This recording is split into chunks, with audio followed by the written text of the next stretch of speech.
Welcome into Hand Raise Guys, presented by Comer Heating and Air, Southern Air Conditioning and Heating. I'm Neal McCready. That's Chase Parham here on this Thursday afternoon, January the 16th. Hope everyone's having a great week as we get closer to the weekend. Got, obviously, SEC basketball that we'll talk about. NFL playoffs, the divisional playoffs begin on Saturday afternoon. Wrapping up on Sunday evening. We'll be down to 4 after that. And then obviously it's the weekend before inauguration on Monday, so a lot going on. Hope everyone's having a great beginning to your weekend. We are brought to you by Comer Heating and Air, Southern Air Conditioning and Heating. These guys have been sponsoring us for a long time. I've been telling you about their customer service. It's above and beyond. I'll give you an example. There is talk about temperatures next week, potentially in this area, 40 degrees below normal. 40.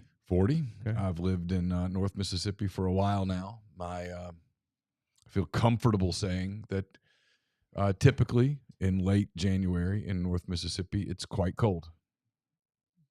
I feel comfortable saying that. I'm sure there are some exceptions.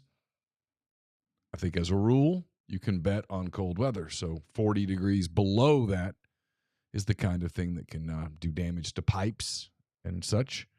We have a hot water heater that's in our attic, so it's exposed to extreme cold. I called Eric. I was like, hey, any chance I can get some of that insulation stuff for the pipes? They came and wrapped it and gave them some little love in case it's bad. If it's not bad, better safe than sorry. But they'll do stuff like that for you as well. They'll come not just Neal. It's not just me. I'd like to say, hey, I'm special. I'm not.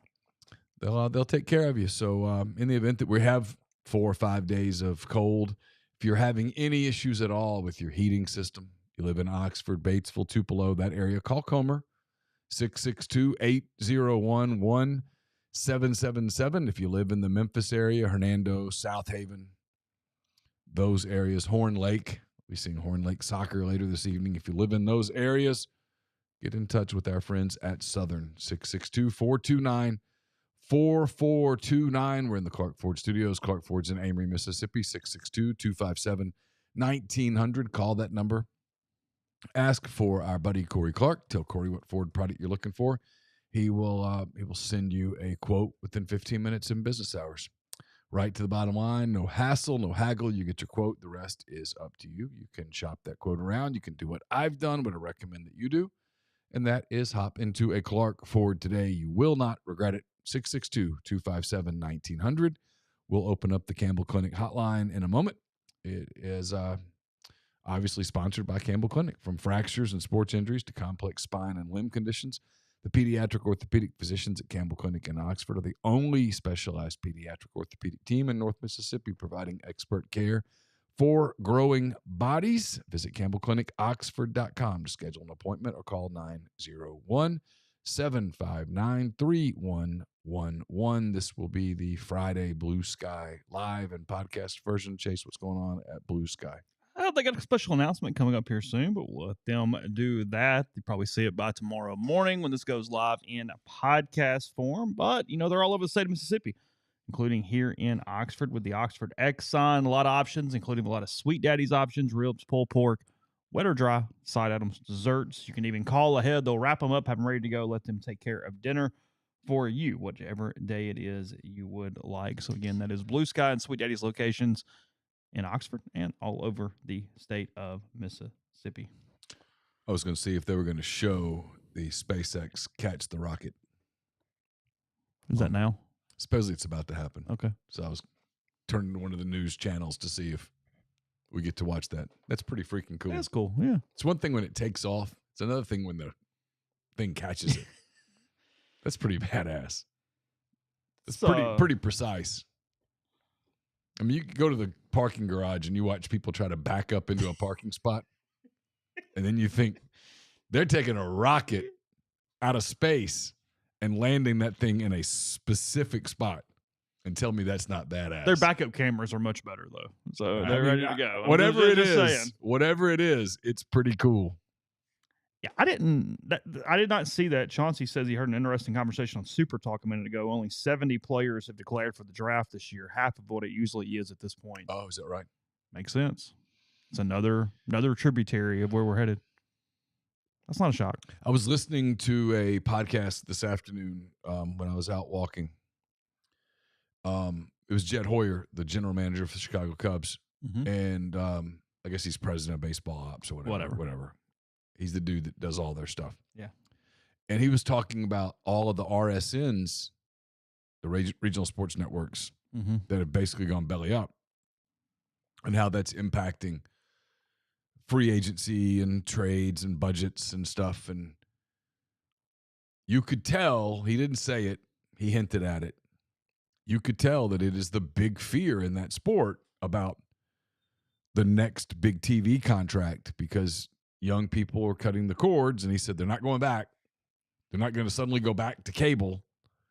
And so it's concerns about how that's going to impact the future of baseball. And it did make me wonder, the next time that all the colleges cut the big TV deals, are the TV people going to be a little less reluctant to go, just name your price? Well, there is that thought of what is the breaking point? Where do we get there? Yeah. How is it? What that looks like? And I don't know. Not sure yet. But, I mean, I do think there is a point where name your price is no longer the direct answer there. I mean, I think I had it up as one of our notes if we needed it last week, and I didn't. But the precipitous fall that still continues for cable in the country is unbelievable. I mean, just boom, boom, boom, boom, boom, boom. I mean, that joint effort by ESPN and Fox to come up with the one sports network streaming, it's already dead. They've killed that in the last, 5-10 days, something like that. What they realized was that it was going to be too expensive, I think. I thought you had a cost where you went, okay, you get everybody in one bundle, but now it looks like a cable package that only has sports channels in it. Does that make sense? Yeah. Yeah. We like our a la carte in a way, and frankly, we don't really like my Hulu bill, hell, I'm paying more than I was for cable. Yeah. At this point. It just keeps going up. And what we make fun of all the time, and I mean, this is Rivals and On3 and 24/7, everybody, we all gnash teeth and go, we can't raise prices. And what Hulu does is just sends you a little email, or when you turn the TV on, it throws up on the screen and goes, hey, we're sorry, but we're raising the price to $21.99 a month. That's it. It's over. Yeah. You hit the button and say, okay, and then we all move on with our day. Mm-hmm. And I mean, at the end of the day, it's how young people consume media. When I say media, I mean entertainment. Yeah, what is my Hulu bill? Now I'm curious. Because I bet I got off cable because I was spending probably $130, $140 a month non-internet. Well, we got off DirecTV, and I'm now convinced we spend more than we did. Because by the time you do YouTube TV and you do Paramount and Peacock. Well, and a lot of that's separate out of this. I mean, this is not included. That's what I'm saying. The way that you consume stuff,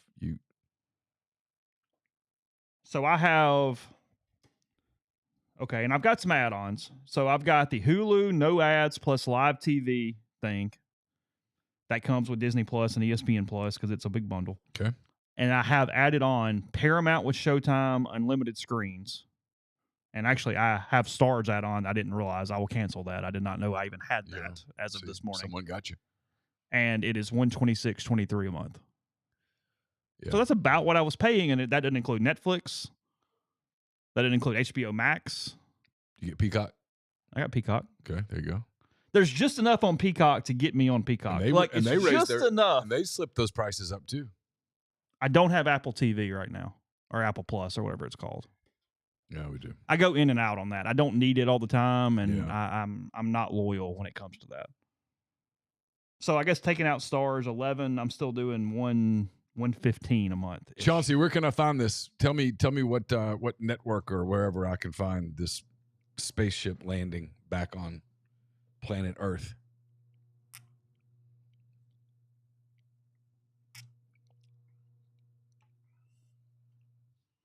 I don't like the ripoff in those payments. It's not that Paramount and Showtime is an extra price. I don't mind that, $12.99 a month, whatever. Yeah. I don't like paying $10 extra for unlimited screens. It's my house. Give me the thing throughout my house. I guess that's the fraud thing. Yeah, but I can't use it on a different address. That would still kick me out. It's meaning I only get So when I logged into my computer in Jacksonville, it said, "Hey, we noticed you're in a different place. Is this temporary? Are you working or whatever?" And I was like, "Yes." And so it did it. And maybe that's what it is. Maybe it means I can use it on my phone or my computer no matter where I am. Maybe that's what that $11 is for. I don't know. But I know in one of my things, and maybe it's maybe it's the Fire TV or the thing I actually use to run all these programs. One of them doesn't let me change my home location, but like once a year or something. Like they get all freaked out if they think it's not where you live anymore and somebody's trying to take it from somewhere else. Yeah. See, Rivals don't worry about that. They don't. We just trust. In 2006 or 2007, Rivals had that thing where if anybody else logged in on your account from any other thing, it logged out the first person. And it just kept logging out anybody that wasn't the most recent login. That was a thing like 17 years ago. People got upset and so they were like, let's just kill it. Give your account to 27 people. It's okay. Don't want to upset that one person.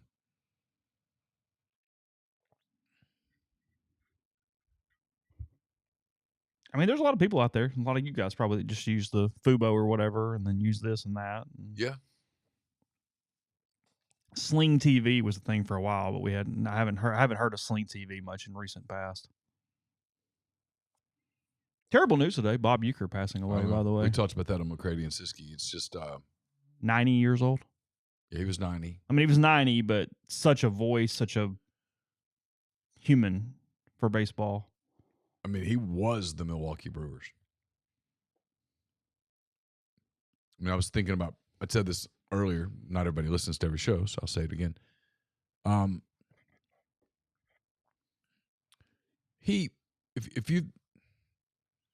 If you grew up a Brewers fan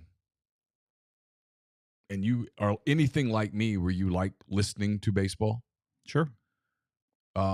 It's the one sport that even with the speed up rules, it is still the one sport that lends itself to radio. It's perfect on radio. I drive, and when I do, I listen to sports a lot. I've listened to NBA on the radio, college basketball on the radio. It's really hard. Even college basketball. Like I was driving the other day, getting from here to Oxford Middle School for the soccer game. And they were starting the second half. And DK does a great job. Don't get me wrong. He does a really, really good job covering. But the sport in general. But the sport's fast. Yeah. And there is no room for, like if you're David, and it might be interesting to get him on sometime to talk about this. If you're calling a basketball game and your job is to, hey, Ole Miss leads Alabama by 4, there's 17:38 to go in the game. Alabama has the basketball. They're moving into the front court. Sears passes to Nelson. Whatever. That's how it is. It's Smith to Johnson. Takes it to the wing. Blah, blah, blah, blah, blah. There's not a lot of time to tell stories. And if you do tell the story, and there's people that do, you're screaming at the radio going, what's the score? Like you hear the crowd roar. Did someone make a shot? Yeah. Did somebody do something? Are they having a fight? Did someone get a technical? What happened, right? And so there's none of that. And unlike TV, nobody's seeing it. So you have to explain every damn thing. And football's the same way. Mm-hmm. Hey, we have this drive going on. We're going to take a 4-minute TV timeout. We're going to come back and have another drive. There's going to be a kick or whatever. We're going to go to a TV timeout. Baseball's the one sport, and if you listen to hockey on the radio, like those cats, I don't know how they do it.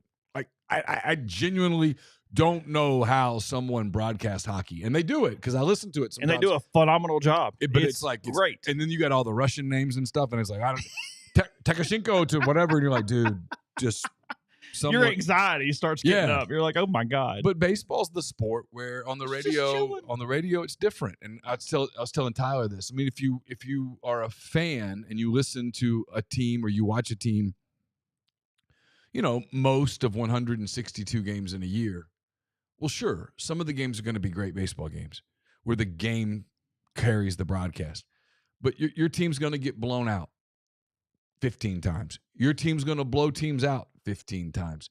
There are going to be games that are fast. There are going to be games that are slow. There's going to be weather delays. There's going to be things where the broadcaster's personality becomes their knowledge of history becomes important, right? And Uecker was one of those guys that even though, I'm a Cubs fan and I'm supposed to hate the Brewers, but there were frequently times where I would seek out a Brewers broadcast if I thought he was broadcasting because he was funny. Yeah. And sometimes he would tell stories and he would get people in the booth, and you could tell he was a legend. And you know, this year there was a story, and I wish I could go back and find it now. I think maybe it was Adam McCalvey, one of the people who covered the Brewers for a long time.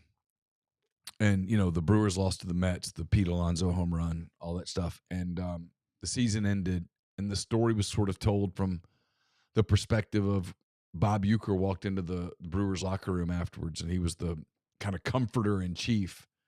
And there was sort of a knowledge inside that building that, hey, he's a legend, and that might have been his last game. Mm-hmm. You know, he was getting older. Obviously, he's 90 degrees. He was 90 years old. He was becoming a little frail. People, you know, do the math. And I don't know, just one of those people that around the game was beloved, and he was with the Brewers as a broadcaster. He started his broadcast career with the Braves for like 2 years, and then he went to the Brewers, and he's been with them ever since. He's done national stuff, and when I was a kid, he did all the Miller Lite stuff. Oh yeah, it was amazing. I mean, he's a hilarious guy. Well, Major League, but because my age group almost kind of grew up with him in Major League. That's kind of what Harry we. Doyle. That's what we got him off of.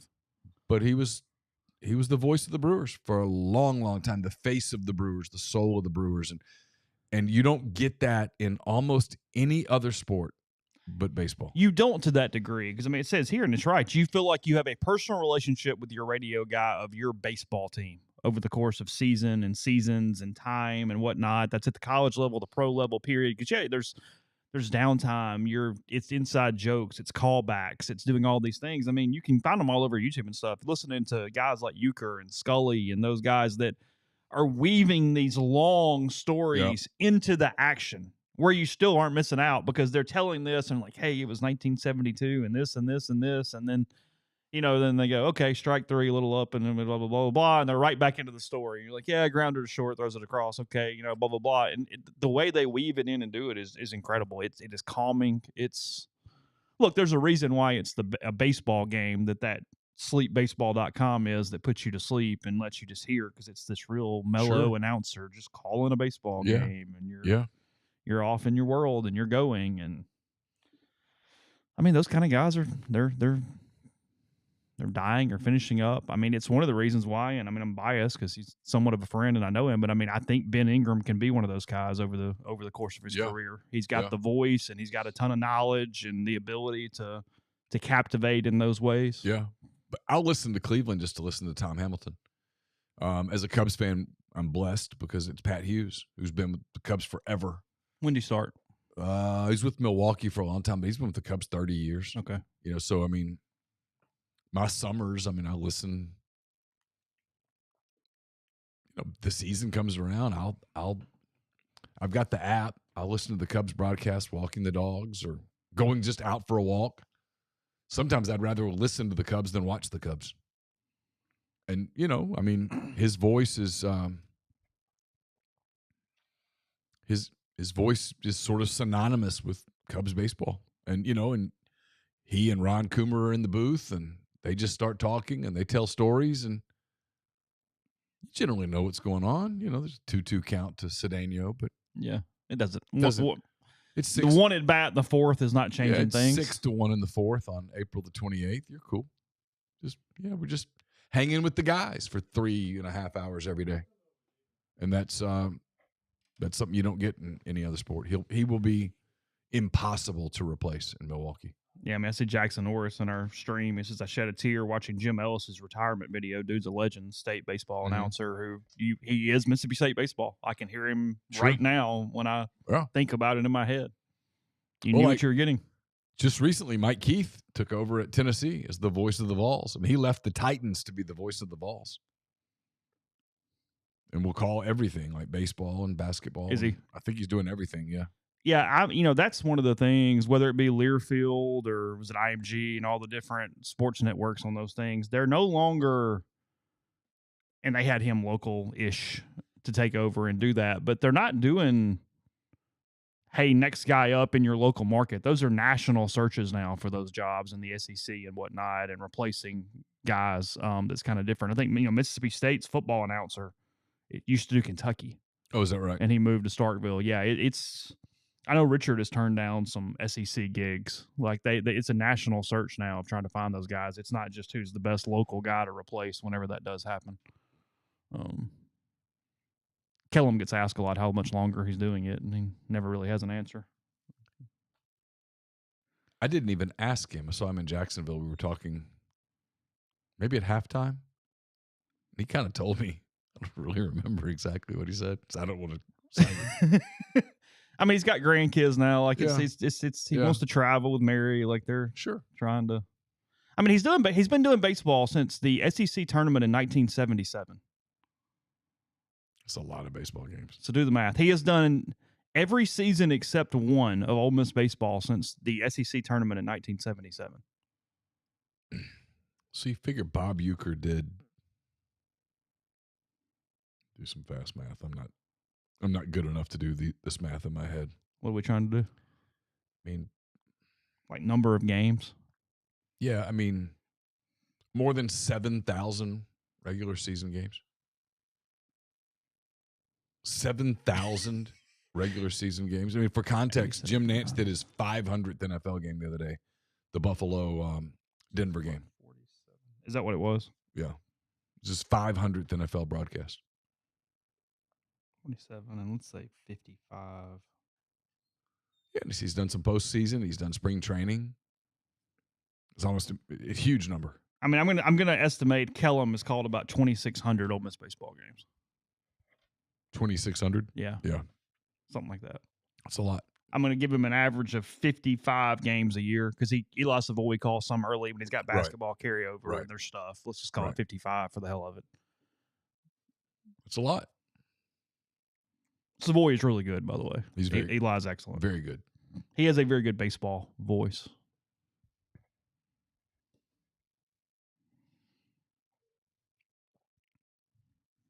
Yeah, I mean, it's, Crystal's been gone. Eli Gold.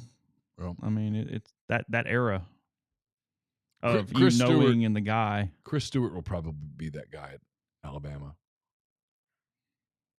How old's Chris? Roughly my age. Okay. 29. He doing well? Okay. I think so. Okay. I mean, he's had some health issues. Yeah, that's what I didn't know. Thoughts with Tom Murphy today, by the way. My former colleague in Mobile, longtime Arkansas beat writer for the Arkansas Democrat-Gazette, found out 3 days before the Arkansas-Missouri game this year that he's got throat cancer. Oh, really? Started his treatment, I think, this week. So he's going to be kind of off the Arkansas beat for a while he battles that. But super, super guy. Tom covered Alabama back when I was covering Auburn, and then left to go to the ADG and has been covering the Razorbacks since 2005-ish. It's probably about 20 years on that beat. Long time. Incredibly talented journalist. That sucks. Yeah. So it's had a rough few weeks, obviously, with Bob. He announced much about that? Just put it on Twitter today. Okay. Yeah. I didn't know. Okay. Did he say severity or anything? He did not. Okay. I just sent him a text saying I was thinking about him, sure. and, et cetera. Tough day. Yeah. So a lot of stuff. Let's see. I don't even really want to have this discussion on whatever this is, but I'll read it here for the news value of it. Significant news today out from the U.S. Department of Education, which classifies future revenue distributions from a school to an athlete for his or her NIL rights as financial assistance, which must be made proportionally available to male and female athletes at risk violating Title IX. Here's the full document, chock full of notable lines that may alter how many schools plan to distribute their revenue to athletes, with most of them gearing up to distribute at least 80% to football and men's basketball. This is literally not possible. So it's literally not possible. And it's not how any athletic department had been interpreting any of the laws to this point. Here's my problem for this is, the U.S. Department of Education was going to say that. Like, so at some point, who gives a shit? Sue me. Well, that's what I've been telling you. Okay, sue me that's then. what I've been saying at some point. So you violated Title IX. Okay. Now what? Now what? Someone at some point is going to have to go, I'm sorry, common sense.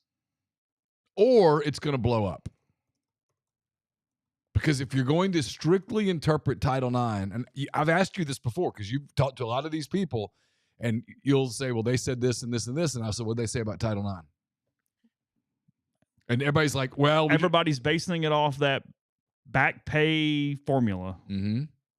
It's not doable. This is stupid. Yeah. It's not financial assistance. And why in the hell is the U.S. Department of Education getting to make that claim? It's just... I'm going to be saying the F word in a minute. I got to shut up. I need to put a strike on Siski's board. Siski got one today because of a certain ad that we ran. Did he really? Yeah. On TikTok. They don't like, they have a zero tolerance policy on certain things. He got popped? It was kind of a warning strike. Okay. Shut up or you'll get a strike. What type of impact is he expecting on TikTok because of this? He's more worried about it than I am. I actually think it's going to get... I saw where Caroline Leavitt, who's the incoming press secretary, made reference to the head of TikTok is going to be at the inauguration on Monday, sitting with the VIPs. And she referred to Trump's penchant to make deals, and I thought they're going to get something done. They're going to get something done. My opinion. I could be wrong. I'm mixed here because I'm completely for free speech, and I do think the government has a point. And I'm kind of... They do, but so I'm all over the place on it. All right. And I make enough money off of it to at least be able to go, I have an interest. Okay. Okay. So I'm not going to sit here and pretend that I'm completely objective here. I'm not. But if we're censoring things like this, what about OnlyFans? What about porn? Where does it stop? Well, and in some states you are. There are a lot of states where you can't access some of the more prominent pornography websites. I mean, the most prominent one is inaccessible in a lot of states. Yeah. I know there's going to be lots of jokes. But it's true. We read media. I mean, yeah.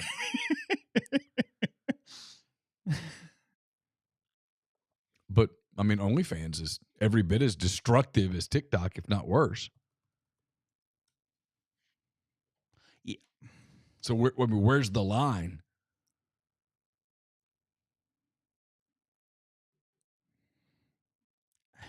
I know. I mean, I guess I just, and I guess that it's not technically owned by the government. I guess I just have a little bit of a hard time with a foreign entity manipulating algorithms to make another country dumb. Sure. Like, yeah. And again, you could easily argue, well, it's the idiots watching it. I mean, like, I get that, and it's right. No, there's a lot there. It's true. There's a lot there. I mean...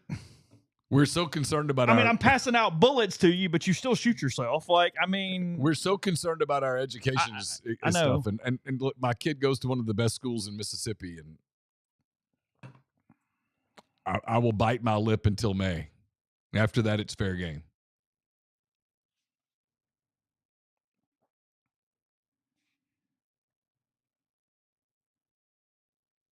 So... By the way, I don't want to talk about the Title. I'm texting with people, and I don't want to talk about the Title IX things. We're just moving on. Well, look, Title IX is one of those things with this that's really simple.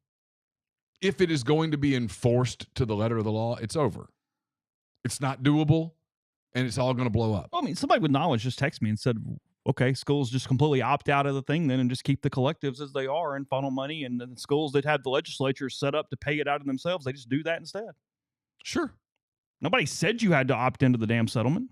No. And in Mississippi, the legislature allows the athletic department to pay the collective. So Ole Miss would be of better benefit just simply to opt out of the settlement. And then, again, based off what little we know right now, I'm reading a headline from one story. It's revenue sharing. It's not financial assistance in any freaking capacity. I mean, frankly, it's revenue sharing, and in most sports, at almost all schools, there's only 2 sports that produce revenue. Well, it's why asking the Department of Education for their opinion, period, is so stupid. Because they keep trying to argue gross revenue, and it's like that is not anywhere near the. Ugh. Yes. What are you doing? No, I was just reading something. Okay. Yeah, if you're set up in Mississippi, based off what little we know, just opt out. Phone line is open if anybody would like to call. I think it's working. 662-259-8563. We're with you till a little before 6:30 or so.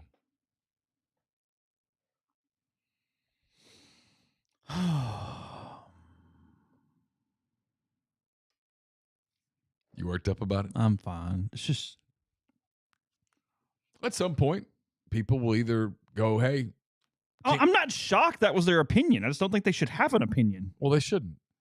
It's not financial assistance. But I've told you all along, at some point, someone's going to fight back and go and say this isn't fair. Well, yeah. I've told you that. And it's inevitable. And maybe this is just Ross knowing what he knows, and like maybe it's still the schools go, oh, shut up. Okay, no. We'll take you to court. They never have. Well, they haven't agreed with the U.S. Department of Education on everything. Well, you know where I stand on the whole settlement in the first place. The risk of just being a broken record, I don't think it has any legal ability to stand.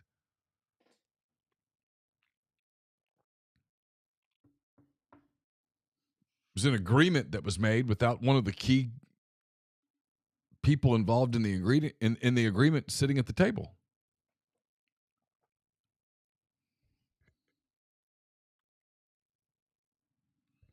Ross also reporting there's getting stronger legs to the 5 for 5. Yeah, that's going to happen. Chris Beard sort of took a little shot at that the other day. Did he? Well, he was just talking about how building rosters and stuff was. The question was, do you build rosters differently than you did now? And he was talking about adapt or die, and then he said, we're going to this 5-year thing. And he looked at me for some reason and said, is that really going to happen? And I said, sounds like no. it. He said, is it possible? He wasn't really referring specifically to Jackson Dart, but he brought Jackson Dart up as an example. Is there a world where he could get a 5th year? And I said, yeah, it's conceivable. You're like, sure. I mean, a world that's conceivable? Yes, 100%. Yeah. Well, and so we used to talk about building rosters with limits and stuff, and now everybody's got 5 years. I'm not even really against the 5 for 5. But at some point, everything has to have a hard line, and there's just never a hard line. It becomes 5 for 6, and then it's that like. That's what I've been saying. What happens to when someone goes, well, I deserve a 6th year, a 7th year? Now, supposedly in this 5 for 5, there will be no waivers. It's just 5 years. Sure. Okay. I don't believe you. Utopia. That's my thing. Yes. So, that's my thing. I've been bubble. Saying, yep. Utopia. Been saying that for a long time. And if you pursue utopia, I'll tell you how that story ends. But when someone goes, well, I mean, I can earn more playing college football for a 6th year than I could as a salesperson. They're not wrong. So if you tell them they can't play, are you restricting their earnings? Because you have a monopoly. Nobody else has college football. I'm just saying. Until someone goes, no, that's it. Nope. What about a 7th year?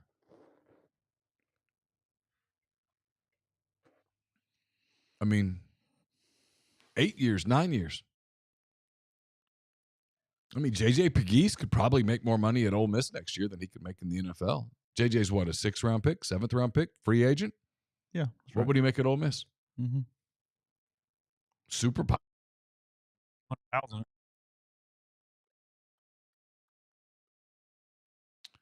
Hey, who do we have? Hey, guys. This is Tommy in Atlanta. How's it going? Hey, Tommy. What's up, man? Pretty good. Yeah, just wanted to get y'all's take on Matt Morrell. I mean, he hit some big shots off screens at Bama, But I don't know. To me, it just seems like he may be still getting fully recovered from his injury last month. Am I overthinking this, or is just the offense just really committed to sharing the rock and getting everybody involved? It's a little bit of everything. I don't think he's completely healthy. I think he also got a little big, maybe a little bigger than he meant to get in the weight room. And that's kind of changed his body a little bit, which has probably changed the way that he moves some. But I do think that, especially at Alabama, there was Chris sort of referenced this, and then, as I mentioned, I went back and watched it. You could really see it. I think there is a absolute determination to be balanced on offense, to not take shots early in the shot clock, to steer into what they do best, which is defense, and to not let games like that one become a track meet. Because if you have a track meet with Alabama as Ole Miss, the higher the score gets, the more the faster the track meet becomes, the less your odds of winning increase, at least in my opinion. I could be wrong. I don't think I'm wrong. I think Chris Beard agrees with that assessment. So, No, they were pretty designed on keeping. When you have 5 guys in double digits, scoring. Yeah. I'm not going to complain, but just was curious.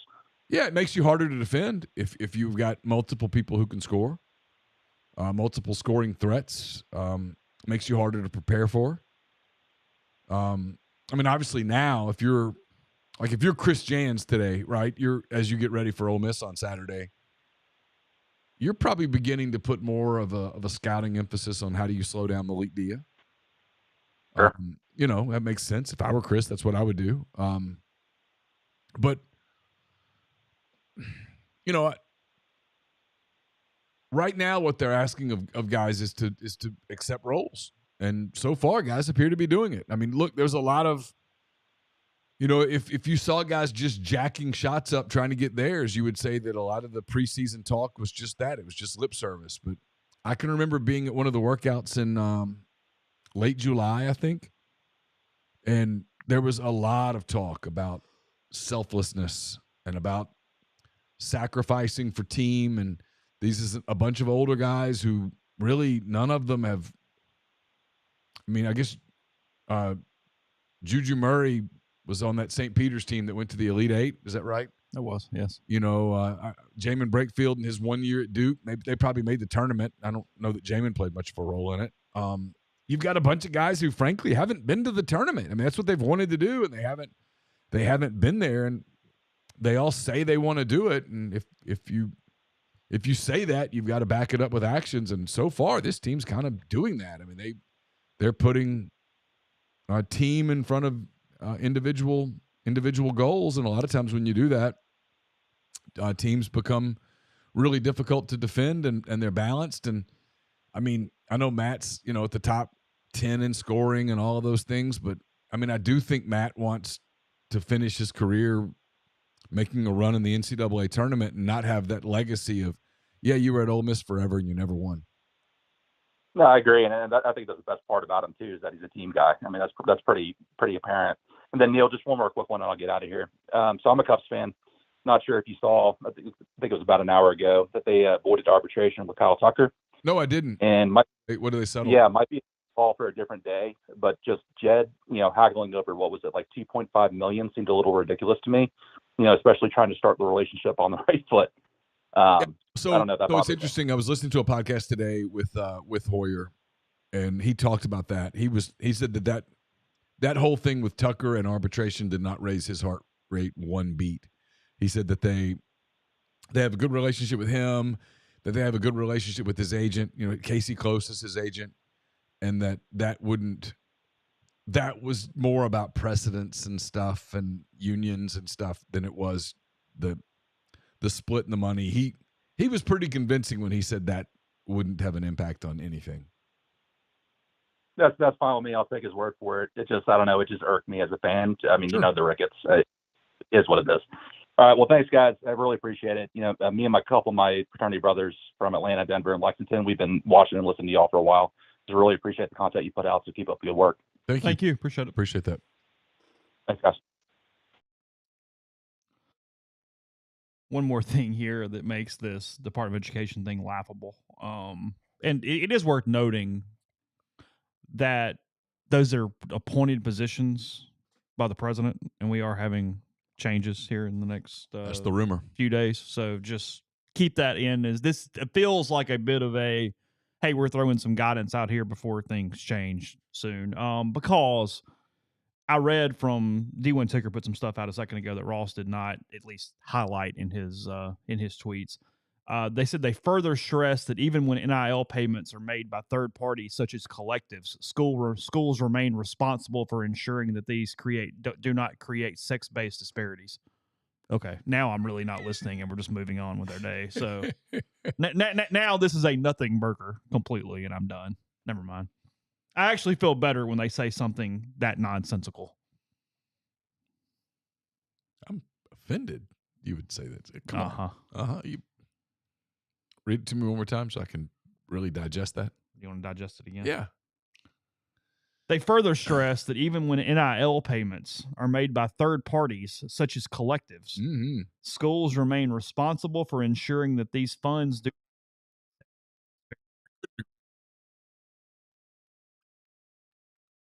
You cannot have disparities. We are all the same. I'm going to watch Shea Gilgeous-Alexander tonight, and he's about to make $60 million a year. I should then make $60 million a year. Go ahead, caller. Hey, Stephen Greenville. What's up? Hey, a couple book suggestions for y'all. All right. First one's for Chase. Yep. Read Reframe Your Brain by Scott Adams. All right. What's it about? Reframing your brain. Improving your thinking. Okay. It's written by the guy that created Dilbert. It's really? amazing. And Reframe your brain. Okay. And he has a podcast that comes on about 9 o'clock every morning. The other one is for Neal, and it's just a political one. It's Persuasion. Don't ask me to say the guy's last name. I can't pronounce it to save my life. Okay. He's a professor at San Diego State, and he's also an advisor to the Democrat Party. Has been for years, but he's still very good at what he does. Okay. Like when you heard Hillary came up with the word dark to describe Trump. That's his work. And of course, he talks in his book about, using words to get people to do what you want. Fascinating. He came up with weird to describe Trump, which is a word used to gear towards women. Yeah. Women view the word weird different than men. I read a really deep story about the weird thing and how that backfired on them. It was pretty interesting. It was about that word, and it may have very well been about this guy you're talking about, but they had deep conversations about the word weird, and there were people in the party that warned them that this thing could backfire on us. They really underestimated how normal J.D. Vance ended up coming across. Right.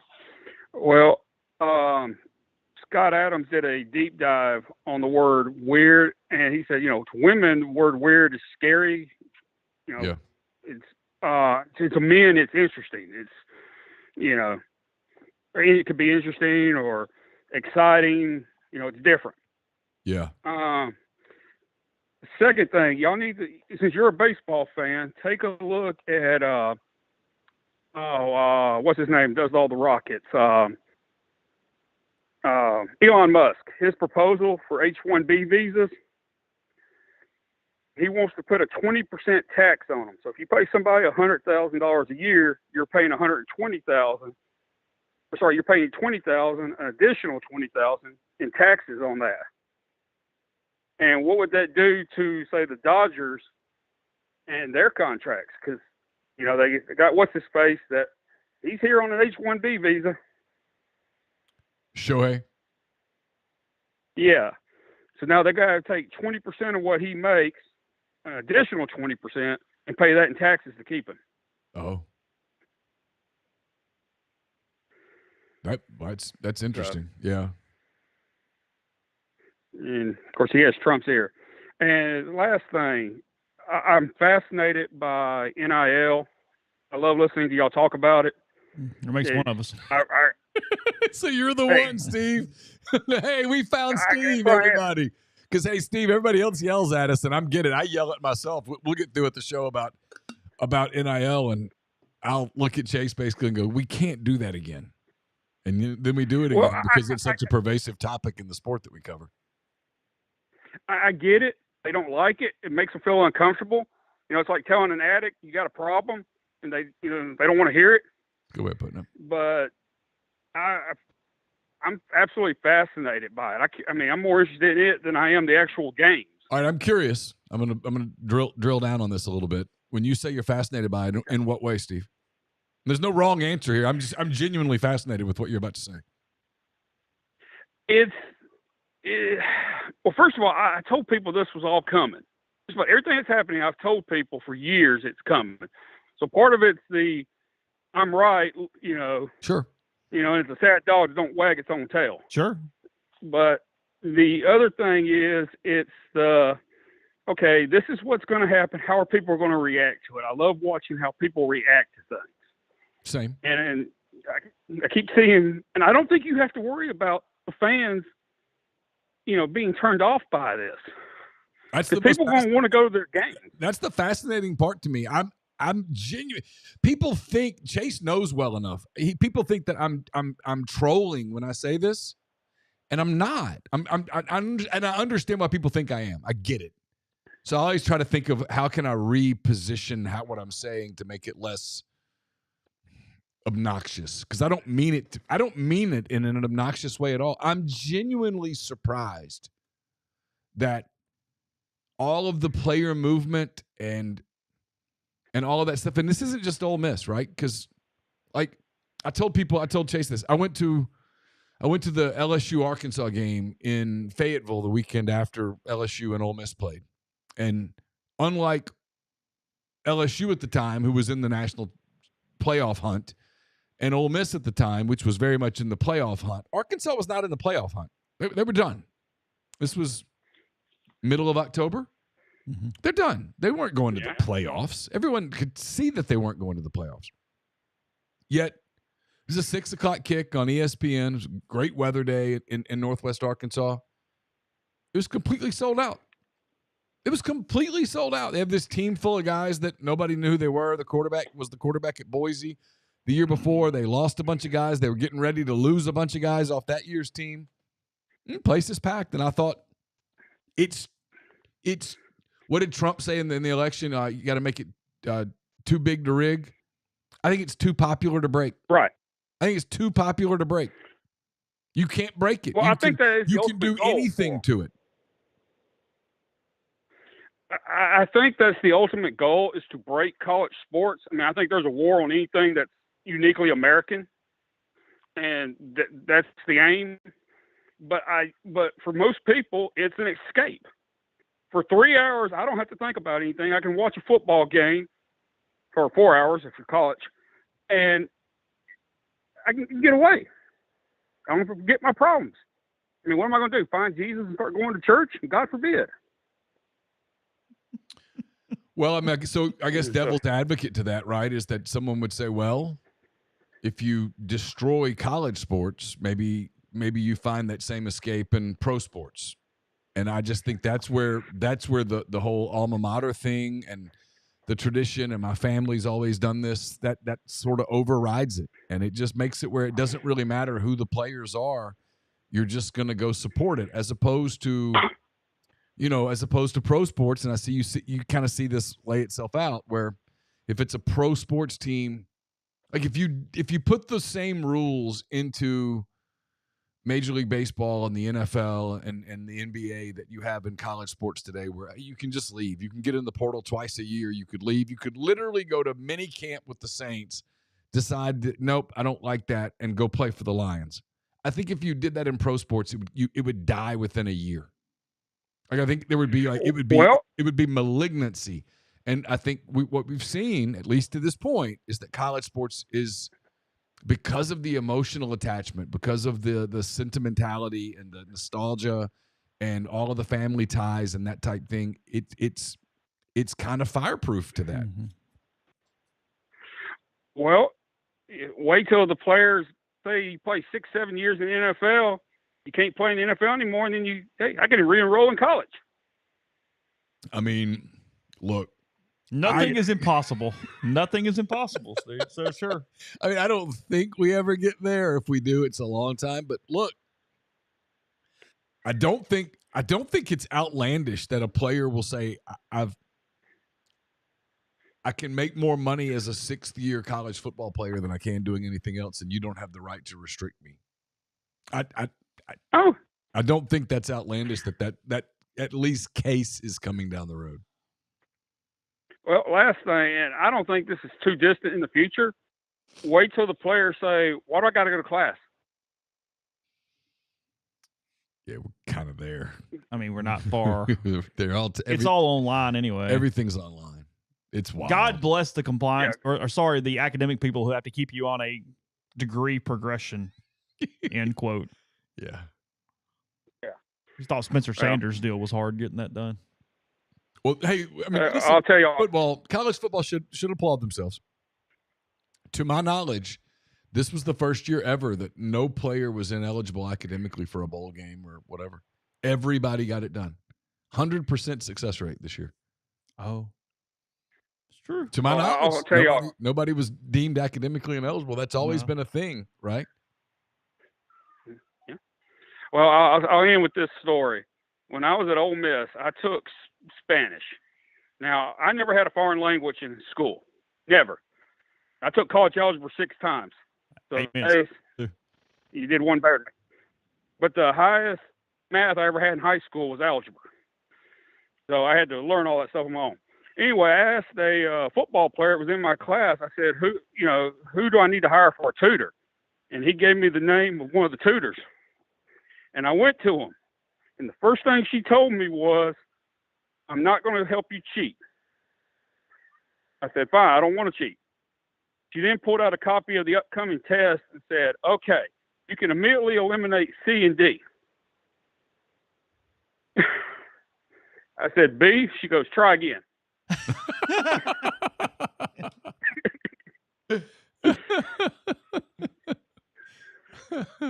So, yeah, say the least, I took 4 semesters of Spanish and passed. So it reminds me. All right, guys. Yeah, appreciate it, Steve. It reminds me of the testing centers you'd go to back in the day with recruiting. You go do the oral test in Waynesboro. Yeah. Does the cat say moo, growl, meow, or bark? I was looking here. I was scanning for Dellinger stuff when we were doing this, and I kind of laughed because there's probably a competition attached to it. I'm sure there is for Girl Scout cookies. And Chris Brown, Smart Football over Twitter, really good follow for learning football stuff. He's put his kids, his thousands and thousands of followers. I like our Scout cookie competition coming up here in the next week or so. I think they're rigging it. It's too big to rig, as you would say there. Too big to rig. With that, they do have a new Adventureful. I've never had an Adventureful Girl Scout cookie. It's an indulgent brownie-inspired cookie with caramel-flavored cream and a hint of sea salt. Oh, that sounds pretty good. Yeah, and they're also discontinuing the s'mores Girl Scout cookie after this year. So it's your last year to get the s'mores if you want to get. I don't even know that I ever got the s'mores before. That's not the Samoa, right? No, those are still. Okay. Whoa. Hey. We've got Adventurefuls, Lemon Ups. Hang on a second. Girl Scout s'mores, free-for-alls, tag-alongs.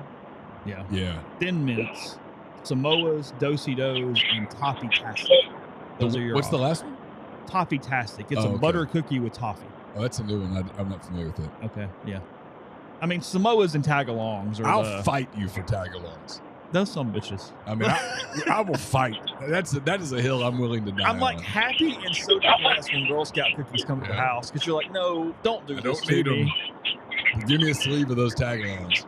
What's your favorite Girl Scout cookie called? This is Candler up in Rhode Island. How are y'all? Good. How are you? Don't try to skip Point the question. stands. What is your great. favorite Girl Scout Don't cookie? try to skip the. It's absolutely tag along. Yeah. Okay. That's got to be the overwhelming favorite, right? Now a Samoa Yeah, is you really know the absolute worst thing ever. The absolute worst thing ever was we had the Girl Scouts at a National Girls and Women in Sports Day thing last year, and I was trying to eat healthy, and so I did not bring any cash in with me because I was like, I'm gonna walk out of here with like 50 boxes of Girl Scout cookies if I do. And they asked me to buy them, and I'm like, oh, sorry, I don't have cash. They go, oh, we accept Venmo now. Oh, you're just. Oh yeah. Here's the. Oh, I had to go. I had to go up to the office and get an empty box to put all the Girl Scout Yeah, cookies Samoa's, in. tag-alongs, Thin Mints, and then I'm really interested in the Adventureful. You can have all the lemon ups you want, and some of that stuff. I don't care. I bet Thin Mints are really popular too. I do like a Thin Mint. Yeah, a lot of people really love Thin Mints. There are people who will fight you for Thin Mints. I'm assuming tag-along is number one. You think? Thin Mint, yeah. I come on, because it's like. See, I would have thought maybe the trefoil is because a lot of people will just buy those. And I'm not a big shortbread sugar cookie person, so that does nothing for me. Well, you're just one person. I mean, don't. I know. I'm just giving an opinion. You can only do the shortbread if you got like milk or something. It's why I was like, I told my dad. I think like, Campbell cookie is overrated because I don't like the regular cookie with the pink frosting. Like it's a sugar cookie. Does nothing for me. And the fact that they're all 14 calories for one cookie. Oh yeah, I'm also not gonna pay $20 for a sugar cookie that I can make at home. It better have something else on it. We're gonna go down that route. But you get the box of 4 and you get a discount. It's only 4,500 calories for your 4 cookies, and you can. Oh yeah, totally. What is an all about? Absolutely. An all about? Yeah, what is that? I don't know. I've never heard of an all about. Hold on. Grind says they stopped making them. I never even heard of them.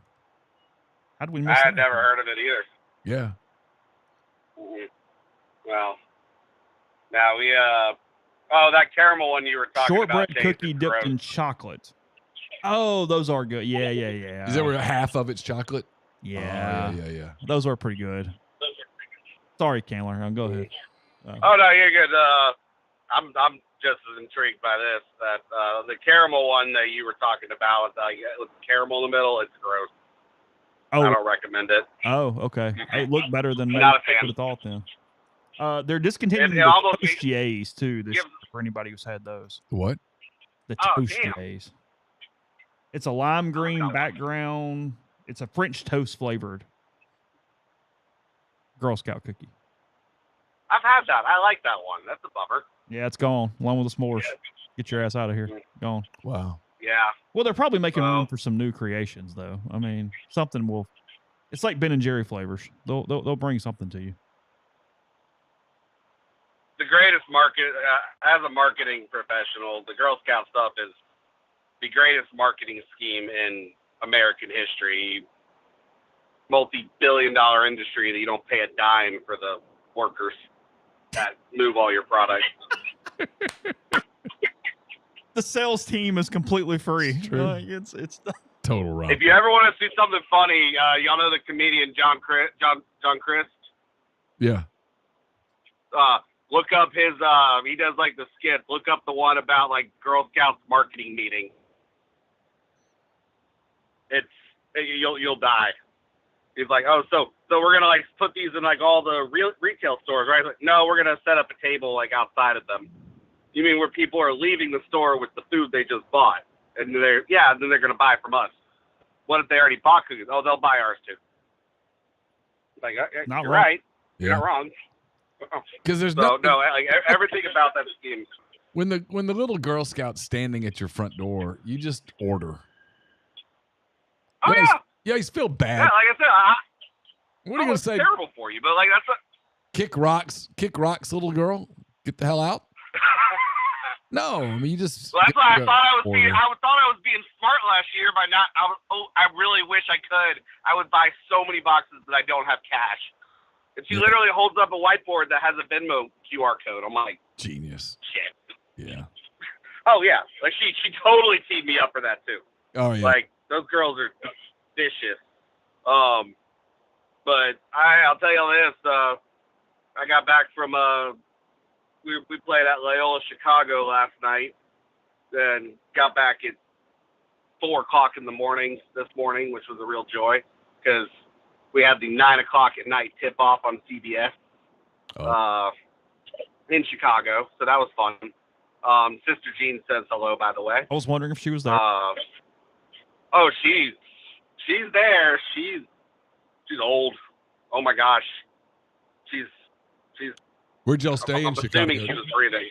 Did y'all get there the day before? Yeah, we got there the day before. We stayed at some Marriott. We did not stay at the Trump Hotel. Have a great one. I did ask for that, but I got told that wasn't in the budget. Which part of Chicago did you stay in? Oh gosh, I'm gonna be honest. I've been so busy with work stuff. I kind of got on the plane, got off the plane, got on the bus, showed up at the hotel, and worked. I didn't actually go do anything. Yeah, it was a work trip. It was not a. Was there what was dinner? Was it catered back into your meetings or what? Yeah, it was catered back. It was catered back into the team room. It was from some Italian place. That sucks. So a lot of pasta.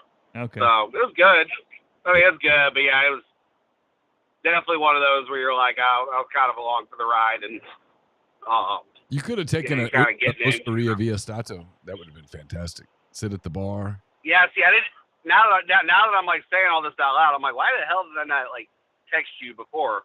Like, hey, what can I go do while I'm here? Yeah, you could have Ubered downtown to the River North, gone to Osteria via Stato. You could have walked around in Italy, which is always kind of fun.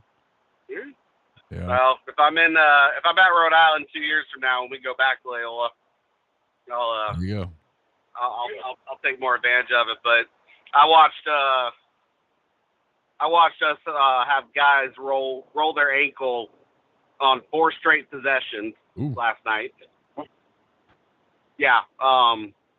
At some point, it's not like a lack of coordination. At some point, it's I think they might need to do a little floor maintenance there. So we played a big chunk of the game with 7 scholarship players and almost won.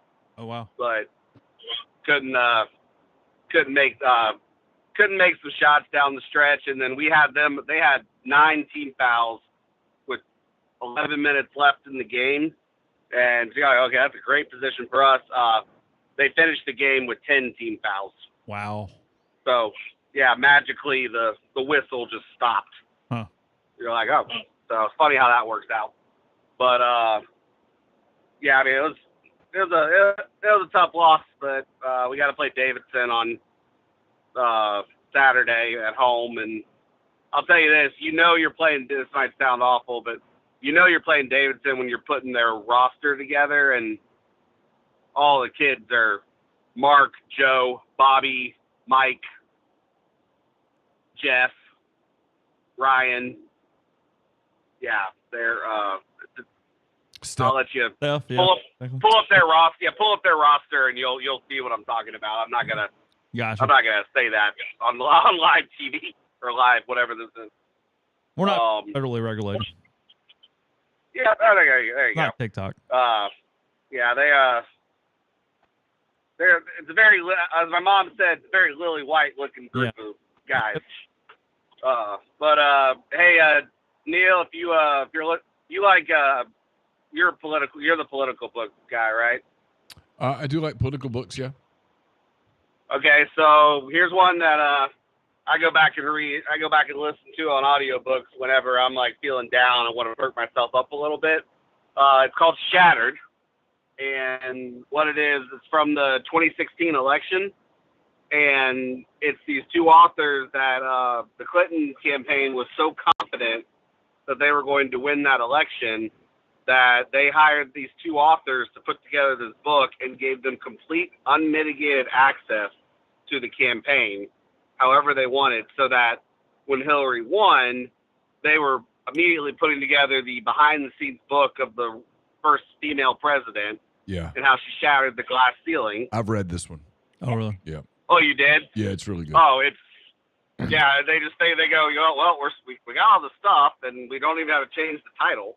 So instead, it's just Shattered Dreams. Yeah, she ran a colossally bad campaign where she ignored one of the greatest political strategists in the world, who happened to be married to her. It was kind of a mistake. Oh yeah, yeah. The whole on election night, where at like 6 o'clock, he told, I forget who it was, one of the big wigs, was like, yeah, don't even bother coming. We're not going to win this thing. Right. But do you like? Are you strictly nonfiction, or do you like fiction, like political thriller fiction also? Yeah, I like fiction too. Have you read the Vince Flynn, Mitch Rapp books? Yeah, almost all of them. Okay. Hey, there you go. I've worked my way all the way through them 3 times. Yeah. I think. Amazing. So, what's your favorite? Which one's your favorite one?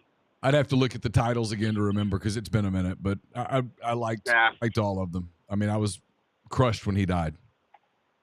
Yeah, the only one that truly actually freaked me out, like made me very uncomfortable, was one of the more recent ones where like they managed to shut down the power grid, where he actually felt compelled to put like the note at the beginning of the book, like, we skipped a lot of steps in the terrorists making this happen. This is not a playbook on how to take down the power grid. Like, that one was actually a little uneasy, but yeah, they're fantastic books. I've listened to them driving across the country. So, just definitely check that out. And then do y'all like psychological thriller movies? Neal does not. Yeah, I mean, that's not really his jam. It's gonna keep me up at night. Okay. Yeah, that's not. Well, no, not like the horror one, but like the ones where like when it all comes together at the end, you're like, oh shit. like where like it all like kind of all the different pieces come together and you realize like something's up, or like the whodunit type things. But I'm on a big psychological thriller kick right now, so I've got a laundry list of those movies to share with people. But I'll leave y'all with this. I am the world's worst person at sending y'all super chats, because every time I do, I forget to type the message. And so pretty much every time I super chat y'all, I wind up basically doubling it because I send it twice. Thank you. We appreciate that. Oh yeah. I'm glad I can contribute, but because I'll have something I want to say, and then I'll click send, and I'm like, damn it. So, like, well, we're gonna do this again because I want to point that out. So, most recent one being yesterday, where we all mentioned something about us losing to LaSalle in the tournament, and that reminded me that we traveled to LaSalle, who's in our conference, a couple of years ago, and I'm still bitter about that game. And they were recognizing the 10th year anniversary of that team when we were playing them. Yeah. I'm standing over there. I'm like, you guys really ruined my college experience, because I was about to get to go on a charter jet trip to LA, and I had to go home because of y'all. I'd already booked a flight to LA from Kansas City. Yeah. Yep. Hey, thanks for the call, Ken. Hey, y'all have a great night. All right, thank you. I did get your rankings here. We were off a pretty good bit. So Tagalong's third, 13% of sales. Not everybody likes peanut butter. Well, I thought because the Reese's, and that's the best can. Like I'm just telling you. Samoa's number 2, really? 19%. Thin Mint's number 1, 25%. So Do-si Do's all the way down at number 4 at 11%. Where's Trefoil? 5th. Okay. 9%. And then everything else makes up 23%. Right. More Girl Scout cookies are sold in a year than Oreos. Yeah. Amazing. Hey, who do we have? Is this Grind? Yo, it's Grind. What's up, buddy? Not much, man. Can you guys hear me pretty good? Yeah, I got a Bluetooth in, so I'm just okay. Cool. Yeah, I mean, I'm doing pretty good, but man, me and my Texas brethren, my newfound love for the Longhorns, we've been a little sad, but we know that we still the best program in the SEC. We know that. Just things happen, back-to-back semifinals. I hated the way the game ended, but I mean, of course I knew Ohio State was going to win. No, wait a minute. But man, I'm lost in this. Man, look, man. Every time I watch Texas, and ESPN paying to the sideline, and I see them boys with cowboy hats and blazers. I'm like, man, they want the same thing I want, man. Good football and no taxes, bro. Oh. Like, how can I not?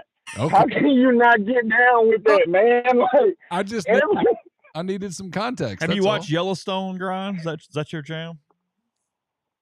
I haven't, but people have recommended and said that I would like it, so I'm gonna get into Yellowstone. But I just finished Presumed Innocent, which I thought was pretty good. Okay, it was pretty good. But yes, but I mean, of course, I'm being lighthearted, but I do every time I watch Texas football, I just find myself just like, yeah, like let's roll. Like, okay, like, you know, is there another seat on this bandwagon for me? Do y'all have an extra hat? You know what I mean? Like, that's just how I feel. But it's easy to kind of go. I mean, I personally don't like some of the people, so it makes me not like them very much. I do love cowboy hats. I've never worn one, but I do. I mean, come on, man. I love the way they look. Boots.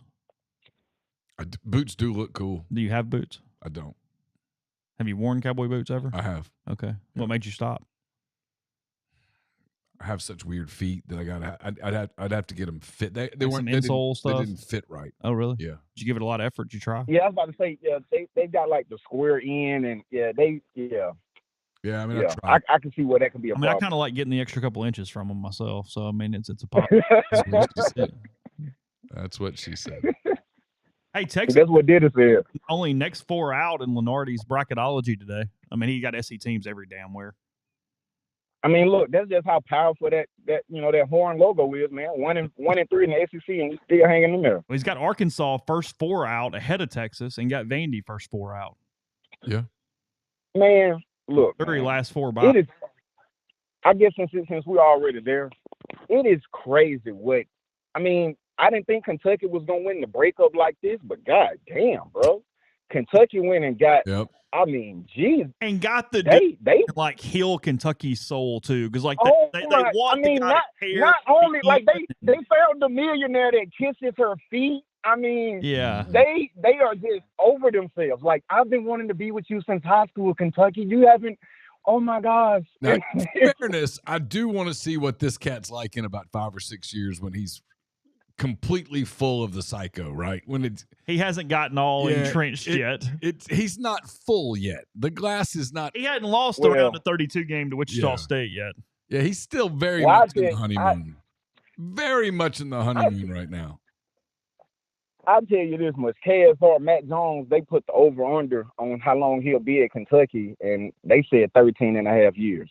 So it's going strong. And the level of success is almost unimaginable, because that means they don't chew him up and spit him out 9 times over.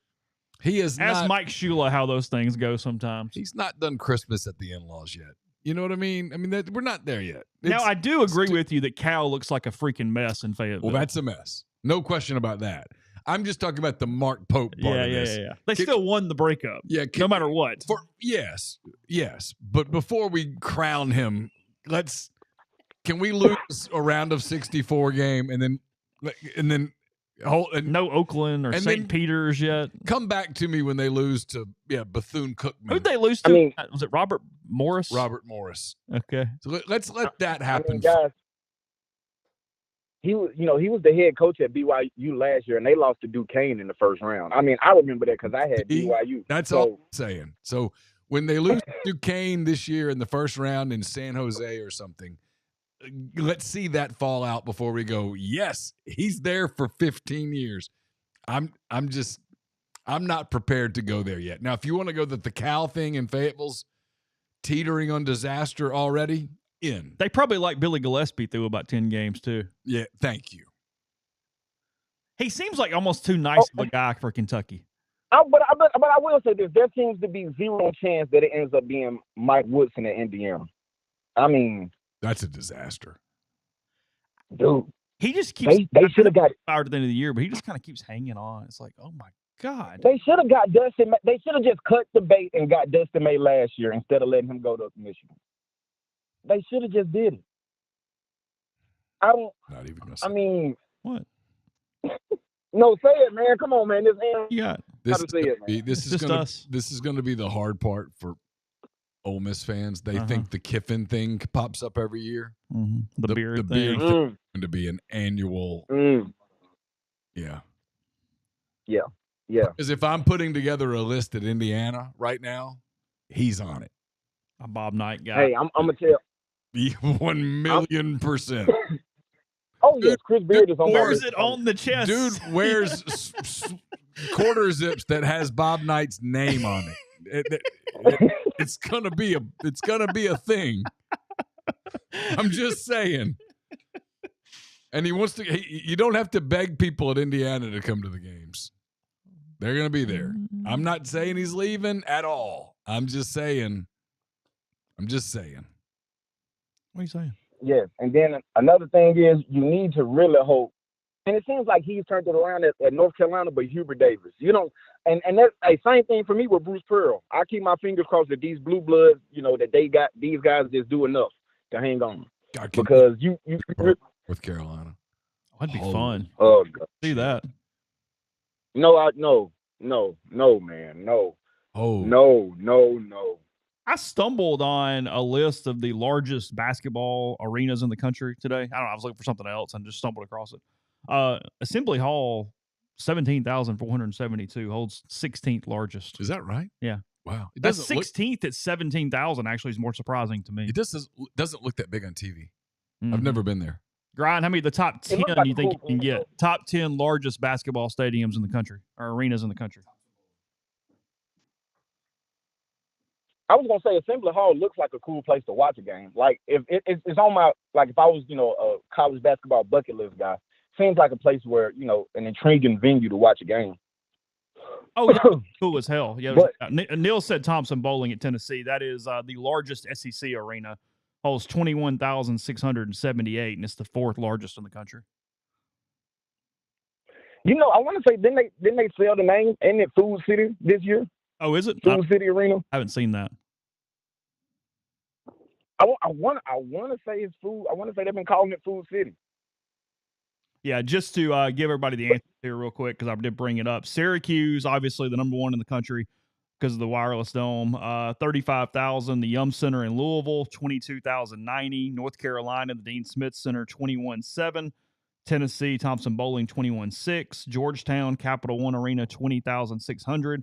Rupp is 20,500. NC State, 19,005. Ohio State, 19,049. Arkansas, Bud Walton, 19,000 even. And Memphis, the FedEx Forum, at 18,400. The Pavilion at Ole Miss comes in right at 100th largest in the country, 100 at 9,500.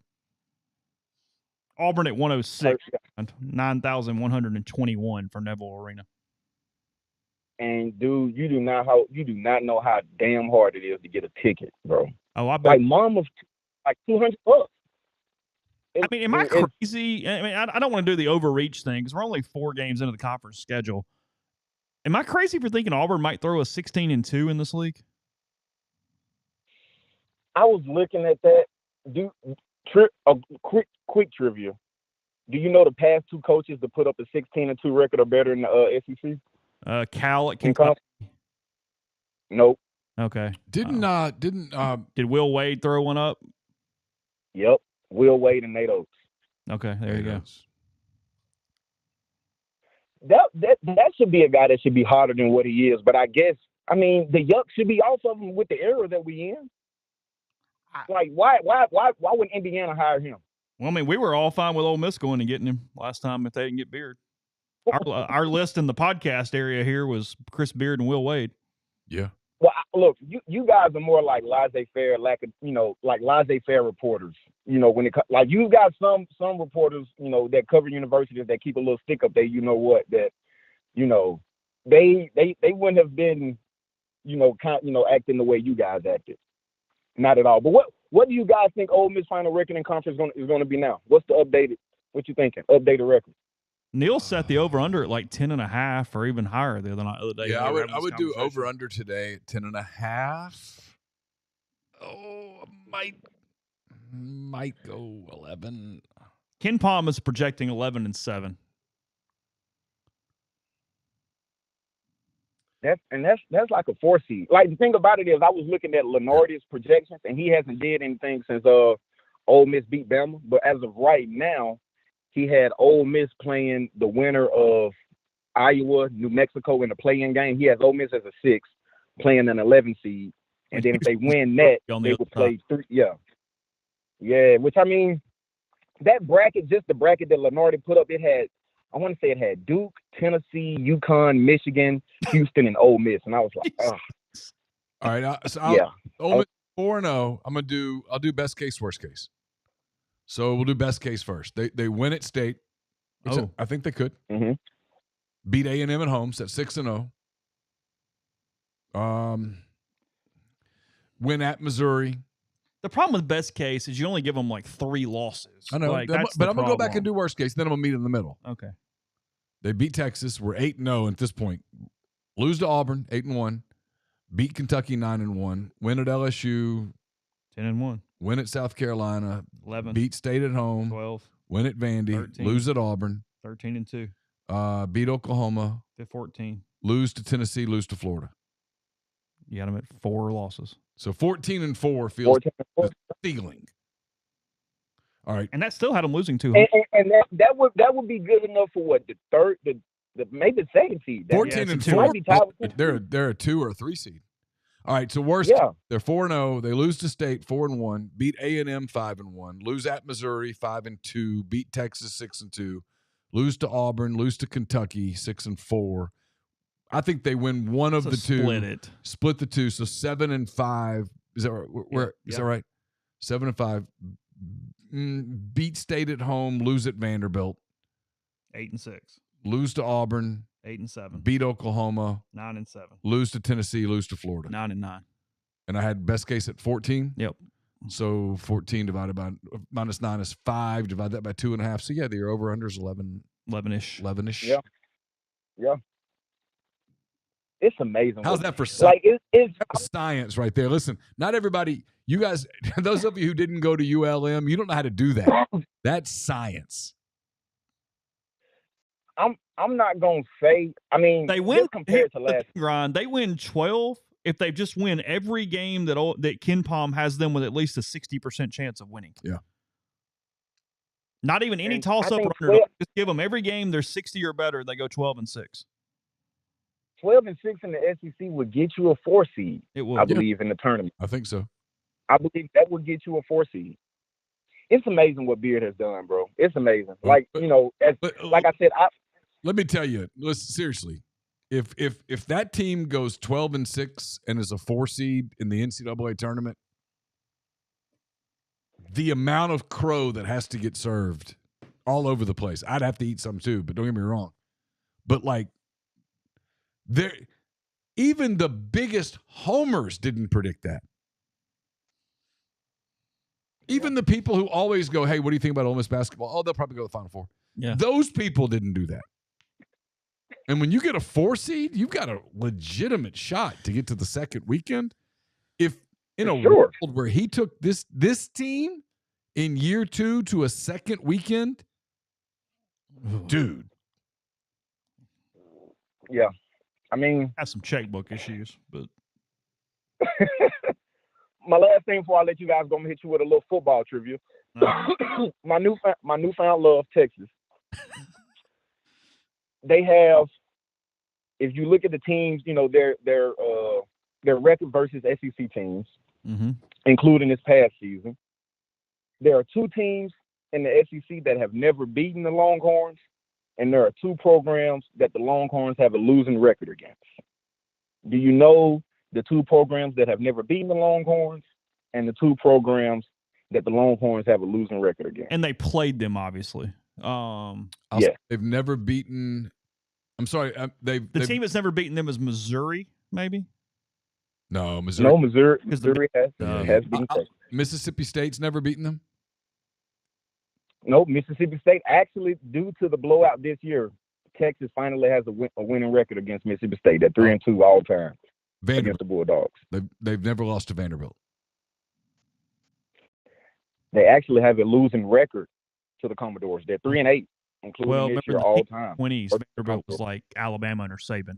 Yeah, because I 10s and 20s all the time. Just saying. Yeah. That is true. Vanderbilt was a superpower back in the day. They've never lost to South Carolina. That is the other program they have a losing record against. It's South Carolina. South Carolina and Vanderbilt are the only two programs Like 0-1 that have a winning record for Texas. They're they're actually 0-1. Yeah, they're 0-1 against South Carolina. Yeah. I hate this game. Florida. The Gators have never beaten the Longhorns. They're 0-3, including this year all time. Okay. So I got to start doing better on these trick questions. Who's the other one? The Kentucky Wildcats have also never beaten the Texas Longhorns. Okay. They're 0-3 as well.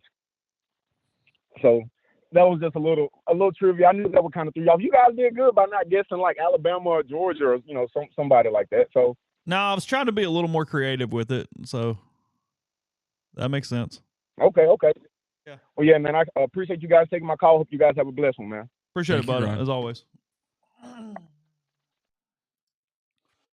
For anybody interested in that bracketology, obviously, as we're talking about Auburn, the number 1 overall seed in this, I'll go down to the SEC teams and then opponents. This is Purdue, Lenardi? yeah, it's Lenardi. Purdue, a 4 seed right now. Texas A&M, a 3 seed right now. Let's see. Still scrolling. Iowa State, a 1, just talking about the ones. Illinois, a 5 seed. Ole Miss played them, obviously, in an exhibition. Yeah. Mississippi State, a 4 seed. McNeese, speaking of Will Wade, he's listed as a 12 seed. He would get Illinois in the first round in this bracket. What? I wouldn't want to play McNeese in the first round game. Yeah. Missouri, an 11 seed right now. Okay. Florida, a 2 seed right now. Okay. Kentucky, a 3 seed right now. Memphis, a 5 seed right now. Okay. Louisville, an 8 seed, facing Oklahoma in an 8-9 game. Alabama, a 1. He's got Oklahoma in the tournament right now as a 9? He does. Okay. They're 0-4 in the league. Yeah. Okay. Mm-hmm. Alabama, a 1 seed currently. Yeah. Tennessee, a 2. Sure. Georgia, a 7. Good for Mike.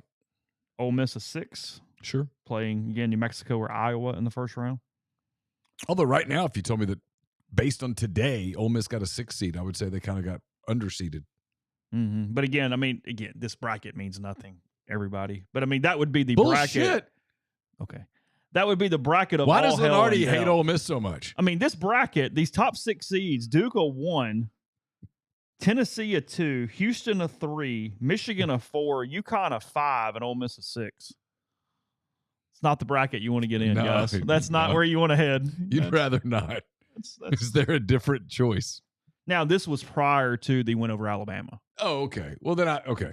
We Never- don't have, Never mind. The next bracket, Ole Joe, Miss will be on like the 4 line. Joe, I'm sorry. I apologize. This is from 1:14 at This is what 9:30 he in does. the morning. He tells me a little half truth and gets me to go off. It's the most recent one I have. That's all I'm saying.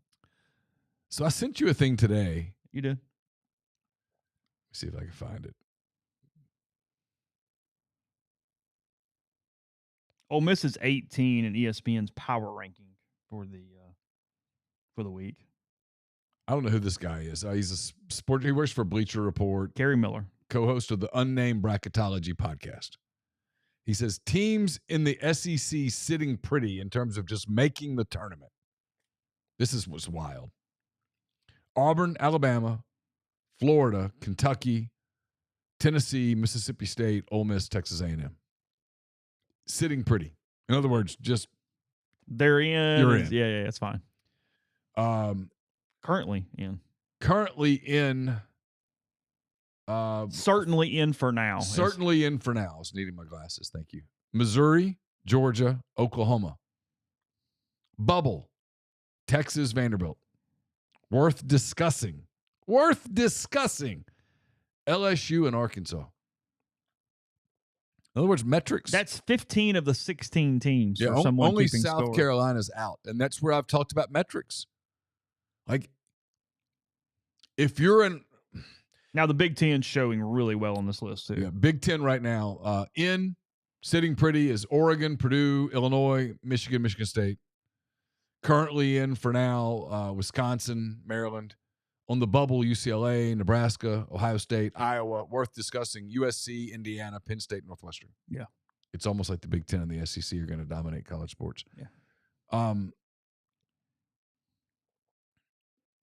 But my point was, if you just look at net rating and stuff, if you're an Oklahoma fan today, if you're an Arkansas fan today, you're still doing math where you go, listen, if we could just go 7-7 the rest of the way in the league and maybe win a game in Nashville, we're probably in. And you know what, Chase? They might be. The problem with those things for like an Ole Miss or somebody is that you lose so many in a row now after you're 4-0. But what's Ole Miss's net right now?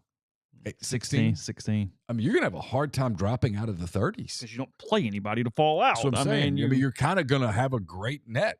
Talk about how the ACC is down. Duke is the only team he has sitting pretty. Yeah. 1. SEC has 8. ACC's got Duke sitting pretty. Obviously, Cooper Flagg. If you haven't watched him, you should. Yeah. Currently in for now, Louisville, North Carolina, Clemson, Bubble, Pitt, SMU, Wake, and worth discussing, Florida State. Pat Kelsey's done a good job at Louisville. The Big 12, which has always been the big dominant league. Sitting pretty. Iowa State, Kansas, Houston. Currently in for now, Arizona, Baylor, West Virginia. Bubble, Texas Tech, UCF, Cincinnati. Worth discussing, Arizona State and BYU. So, there you go. It's true. Arkansas does have a win over Michigan. Yeah. Look, I'm not saying Arkansas is getting to the tournament or Oklahoma's. That's not what I'm saying at all. That they're all still completely in the conversation. I'm simply saying if you're a fan of one of those teams and you're trying to talk yourself into it, it's not some crazy number where you're like, well, if we'll just win 12 of 13. No, I mean, if you go 7-7 the rest of the way and win a game in Nashville, you will be in the conversation. Absolutely. Because of the strength of the SEC. And the numbers. If you're LSU right now, you're sitting at, what are they, 1-3? You're saying, hey, if we could just go 7-7, we're in. Not wrong. It's crazy. Yeah, you're still okay. Just not even say I'm going to run. Just tread. Just can you? Yeah. The problem is you got to beat people in the league, and counting wins is very complicated right now. Yeah, it's very hard. But if you're trying to just talk yourself into it, you can. I really hate Isaiah Hartenstein's hurt because this was going to be a fun game tonight. Cleveland and OKC. Ken Palm has Oklahoma projected at 6-12. That's not enough. No, it won't be enough. And they have Texas projected at 8-10. That's enough. Yeah. 8-10, get it done. Mm-hmm. Let's see. He has Vanderbilt projected 6-12. Not enough. LSU 5-13. Yeah, that obviously won't get them there. 6-12 for Arkansas. So he doesn't have the SEC going crazy on the back end of the bubble. He's kind of got the good teams winning. He's got SEC getting, 11 in? Yeah, everybody down to Texas. So I would think that's probably correct. Yeah. Best I can come What's up he got with. Georgia going? 8-10, 9-9? 8-10. Yeah. That's enough. Oh, yeah, they'd be in. Mm-hmm. What's crazy is they not only would be in, they'd be in kind of comfortably. Right? Not stressed out in Nashville about, oh, God, what do we do if something happens? Thursday and Friday in Nashville are going to be a lot of fun. Those are good 2 days. Mm-hmm. And once that's over. And once you get to Saturday, everybody's going to be like, how do we get out of here without it looking bad? Except Beard, he wouldn't be. He'd be like, let's. I don't think he's got that switch. He'd be the SEC baseball coach trying to win in Hoover. Even, that's a little different with pitching and stuff. Even if not, I don't think he would ever. I can almost hear the person sitting in the room that says, "Coach, it's over. You're hosting. You guys are you're in. You're a national seed. You're a national seed. Do you? I know you got a couple of guys with some ankle stuff. Is there a part of you that? Oh, I'll be like, oh God, let me hide. Yeah, this is not gonna go good. This is not gonna go well. The anti-Ray Tanner who would just throw a kid named Nolan Belcher every time in Hoover.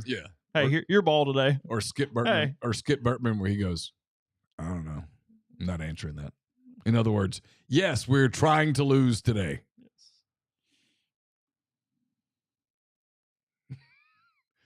The SEC baseball tournament late in the tournament's hilarious. Where coaches are looking at each other like, hey,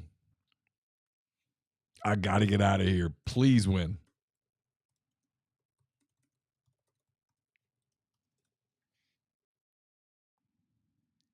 Okay.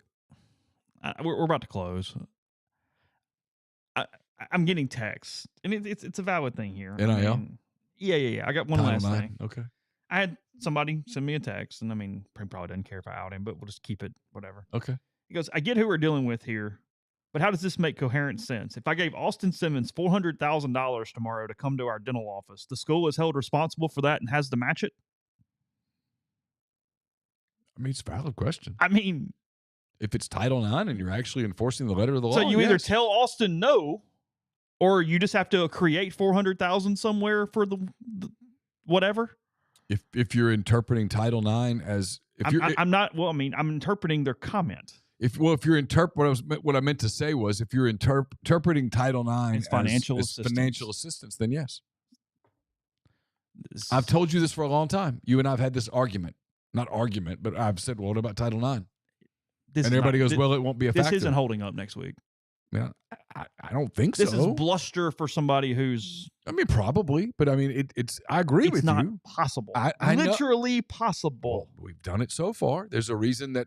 Well, no, we haven't. We haven't been at all equitable. Well, if you think about it, why do SEC programs have women's soccer teams when they could have men's soccer teams? It's nothing but Title IX. Which would sell more tickets, men? Which would be a better product, men? What would be a better TV product, men's soccer or women's soccer? I'm being real for a minute. Which one?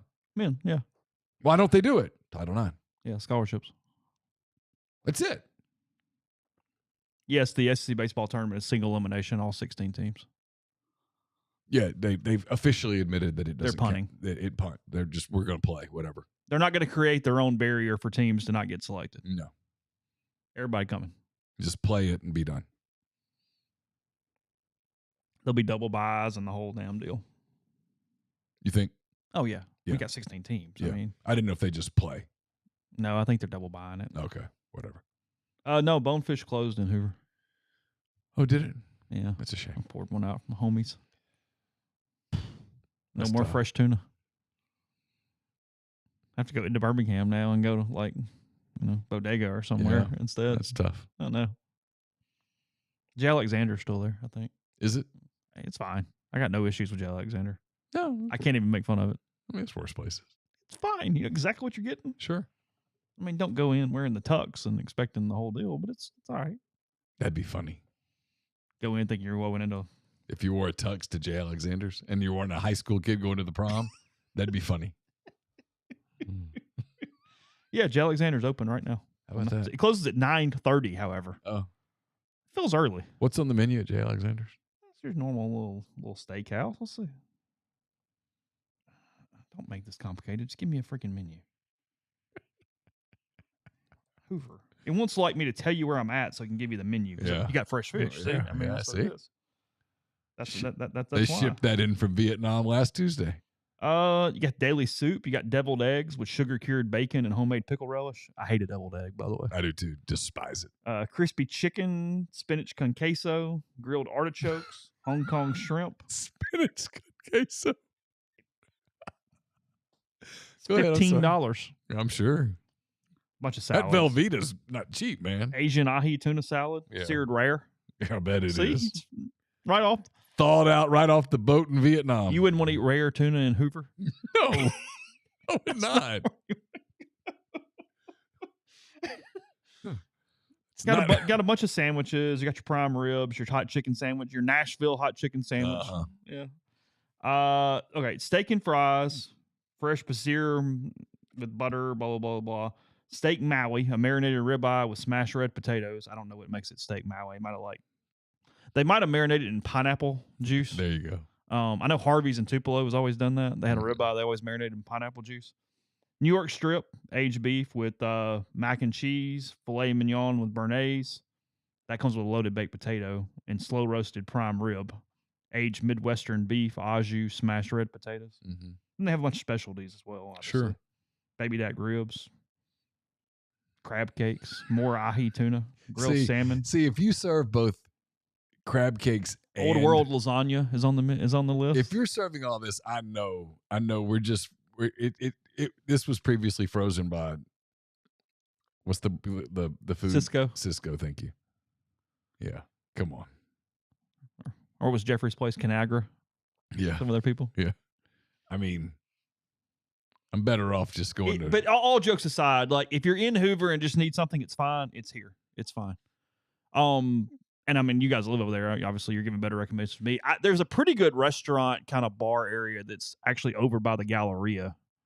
Andy tipped me off to it. One of the places he liked going over there is really good. Like craft cocktails and really good kind of gastro pub stuff. Oh, okay. Yeah, there you go. It's really good over by the Galleria. I mean, by the Hoover Met, not the Galleria. Okay. On that Parkway, Trace Crossings Parkway. Oh, thing okay. right yeah. So yes, Connie's Chicken is open in Oxford. Ginger says, "Don't knock the spinach queso." I mean, it's spinach and artichoke dip, except not right because I mean, spinach dip is cheese and spinach. Yeah. So just giving it you don't like spinach dip? It's fine. I'm not a big artichoke dip guy at all. The house-made desserts are not on the menu. It says suggested tableside by the server. Oh, how about that? Maybe they do the bananas Foster right there beside you or something. Flambe it. Mm-hmm. Yeah.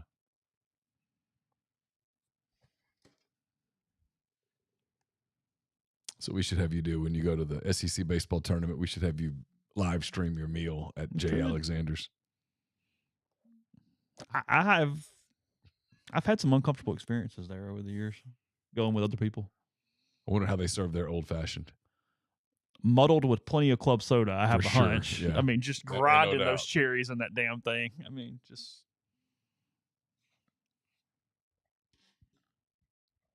That's how you know when you go to a bar, watch someone order an old fashioned. And if it's done, even if you don't want an old fashioned, if they do it right, you're good. If they start muddling, just your beer, wine, neat. Yeah, it's. I'll ask them if they have absinthe, because even having it will tell me a lot. Yeah. Because can I order a Sazerac? Can you do it? What's going to happen? Right. Somebody's going to have to tell me it's okay, or I'm going to see one to get a Manhattan. I don't trust you. Mm-mm. The old fashioned gets screwed up more than anything else, though, because most people don't actually want alcohol. So they make bad ones on purpose. And it's just and after that, it's okay. Give me the menu. I'll just pick something off neat. Right. Pour it in a glass. Right. And just be done. Yeah. That's it. What are we talking about? I'm not sure. Okay.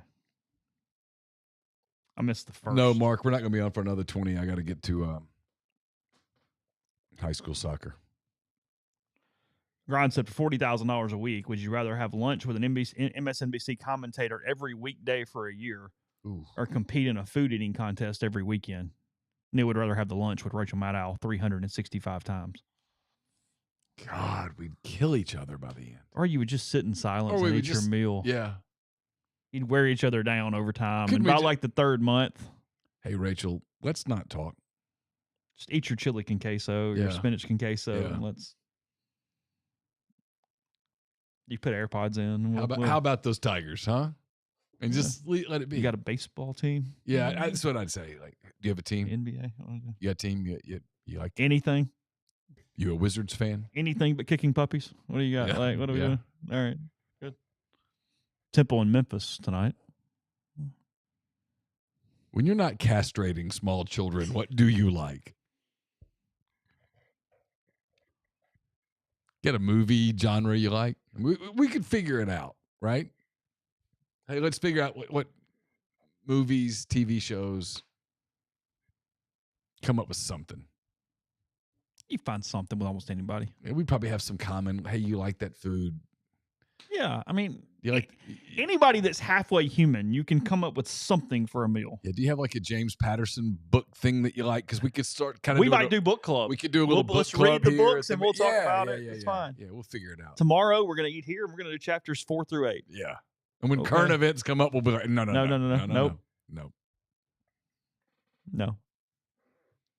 Oh, you think she has? I wonder if. I bet Rachel Maddow has good. I bet she has good table etiquette. Oh, 100%. No, she absolutely could set a table formally. And doesn't eat smacking and stuff. 100%. Yeah, absolutely. Not even a doubt in my mind. Probably quite charming. Yeah. In all seriousness. I'm being totally serious. Yeah. Mm-hmm. I mean, I'd rather eat with her than a lot of sports writers 365 times. Oh, God. No, seriously. No, I'm totally serious. Give me her over As a rule, I avoid sports writers. Table manners are terrible. They can't talk about anything but sports. No idea what's happening in the real world. No clue. If I said, hey, did you guys watch that Pam Bondi confirmation hearing? Who? She played for the Aces. Oh. Yeah. She played at Tennessee. Let it be.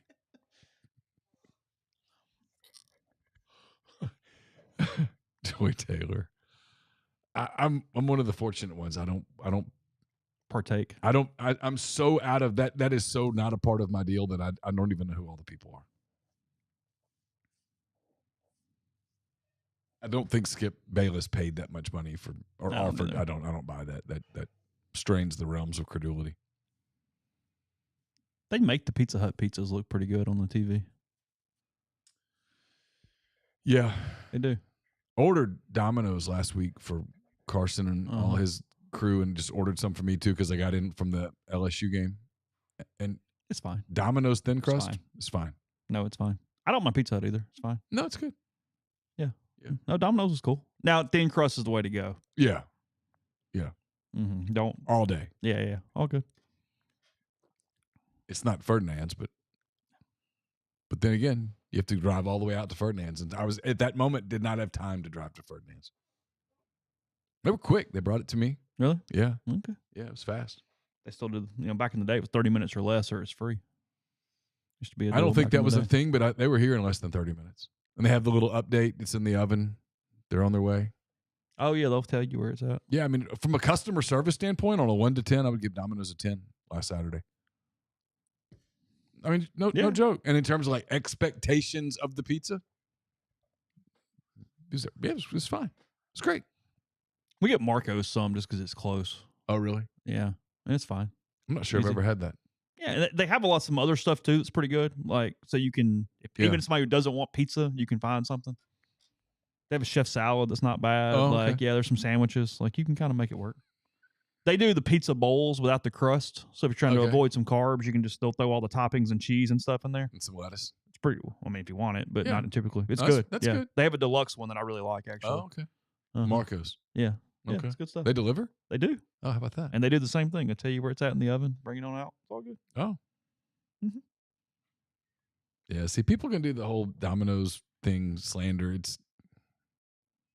Yeah, Marco's does the old world pepperoni that some people like, but it grosses me out a little bit because the pepperoni curls and you can see the oil sitting in the pepperonis. And I'm like, that's where you put the paper towel on before you do it. It's because, those old world pepperonis, they curl up, small ones, and you see the oil down in the. Yeah. No, good. Yeah. So, anyway, we've devolved. Okay. Yep. All right, we will talk to you guys on Monday. We'll have coverage Ole Miss, Mississippi State in Starkville, 5 o'clock on Saturday. We'll have post-game stuff to you.